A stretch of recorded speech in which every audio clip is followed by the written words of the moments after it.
महादेव जी कहते हैं, मेरे बच्चे, आज मैं तुम्हें उस सत्य के दर्शन कराने आया हूँ जिसे जानकर तुम्हारा मन शांत हो जाएगा और तुम्हें उस न्याय का आभास होगा जिसका तुम बहुत समय से प्रतीक्षा कर रहे थे।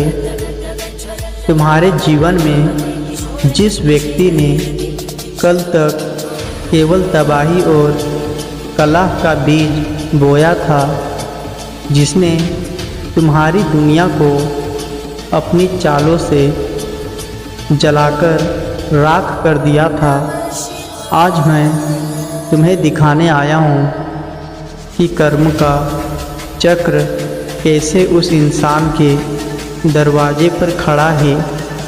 मेरे बच्चे, जिस इंसान ने तुम्हारे विश्वास को आग में झोंका था, आज वह स्वयं उस पछतावे की आग में जल रहा है जिसे बुझाने का कोई साधन उसे पास नहीं है।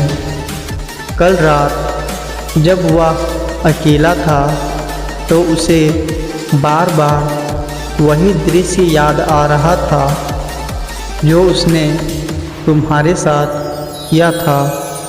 उसने सोचा था कि वह तुम्हें रुलाकर बहुत दुखी हो जाएगा, लेकिन विधाता का न्याय देखो, आज वह उसी दुख के महासागर में डूब रहा है जो उसने तुम्हारे लिए बनाया था। वह जिस तीसरे व्यक्ति के लिए तुम्हें छोड़कर गया था, आज वही तीसरा व्यक्ति उसके जीवन का सबसे बड़ा अभिशाप बन चुका है। उनके बीच अब प्रेम नहीं बल्कि नफरत की ज्वाला धधक रही है। कल रात उनके घर में जो कोहराम मचा था, उसकी गूंज महादेव जी के दरबार तक पहुंची है और अब कोई भी उसे उस दंड से नहीं बचा सकता जिसका उसने निमंत्रण दिया है। उसे अब एहसास हो रहा है कि हीरा छोड़कर उसने कांच के टुकड़ों को अपनी झोली में भर लिया है।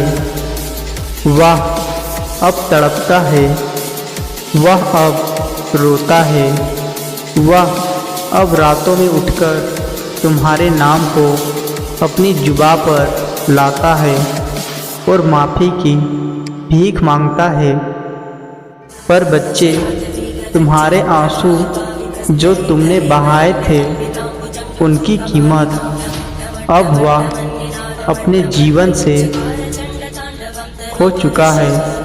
वह अब मानसिक रूप से इस कदर टूट चुका है कि उसे अब कुछ भी दिखाई नहीं देता।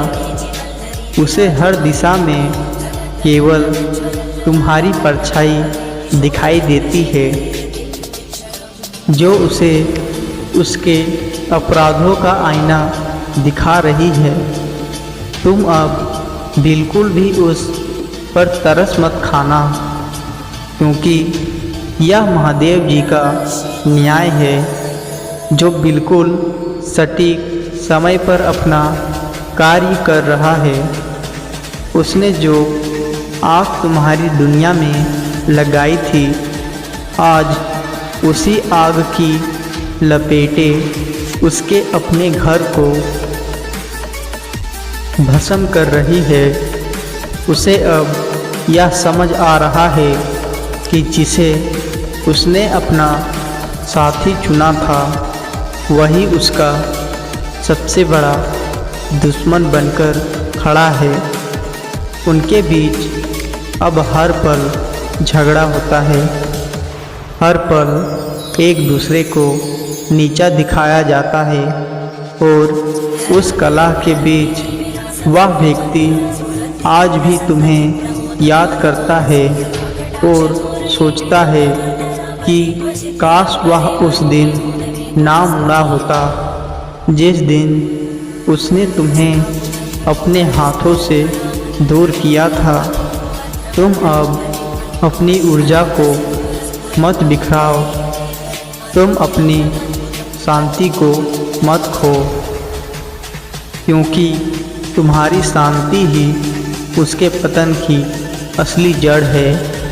जैसे जैसे तुम अपनी सफलता की सीढ़ियाँ चढ़ रहे हो, वैसे वैसे वह पतन की गहराई में गिरता जा रहा है।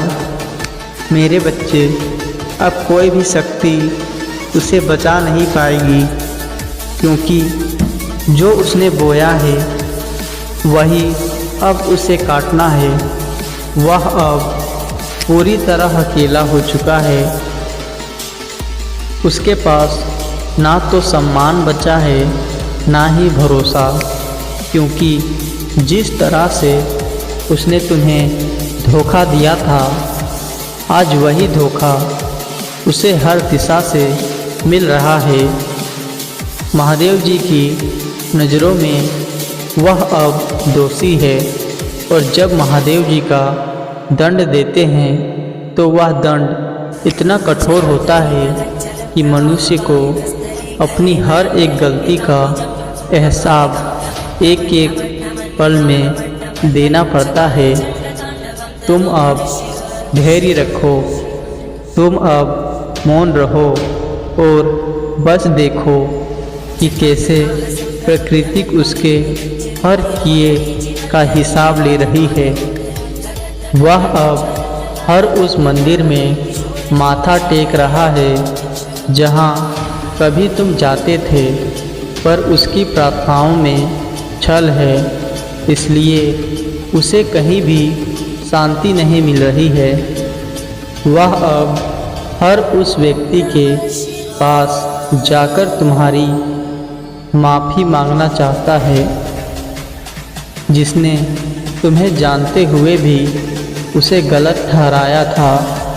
पर अब बहुत देर हो चुकी है, क्योंकि महादेव जी का निर्णय अटल है और जो न्याय अब होने वाला है वह पूरे समाज के सामने होगा, जिससे उसे अपनी करनी का एहसास होगा।